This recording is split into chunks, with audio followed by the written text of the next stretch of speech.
1. Good afternoon, ladies and gentlemen. My name is Senator Gavin Scott. Proud to be here this evening. As for the future, your task is not to foresee it, but to enable it. This French author said it best. We must know how our actions will affect tomorrow's generation. We must take the right steps to ensure the future. It is up to today's minds to protect our children's wellness. There are many issues affecting us today.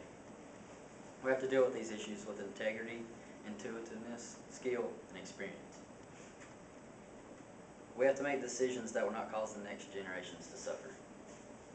We first went to Iraq under the assumption that there were hidden weapons of mass destruction and the warrant for Saddam Hussein. We found no weapons and Hussein was killed. What are we still doing here, you may ask? Everyone wants their sons, daughters to be at home safe. Think about the families in Iraq who will be slaughtered like pigs when our Americans come home.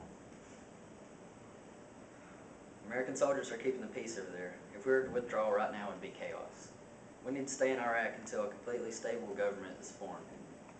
The last time we prematurely left was the time Saddam Hussein used to gas thousands of his own people. We have to prevent anything of the sort from happening again. Furthermore, for our economy here in the United States is facing the worst financial crisis since the Great Depression. That was such a terrible time for our nation. People are losing their jobs in our home. Everyone was affected. Do you want this to happen again? Do you want your families to go through this for the second time? So many presidents have stepped into office with amazing ideas and plans. They do what they think is best for the country, but they don't always consider the future. President Bill Clinton gave encouragement to all the banks to start giving loans to the underprivileged who couldn't necessarily afford to pay the banks back. The banks were not responsible when giving these loans. At that time, the economy was in very good condition, and the president made a fairly good decision taking the time period into account. But over time, the debt has amounted so high that there are very few options on how we're going to deal with this. None of them are very appealing, but something needs to be done.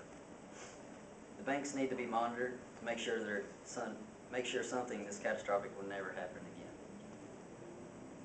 During my term as president, I will think not only of the present but of the future.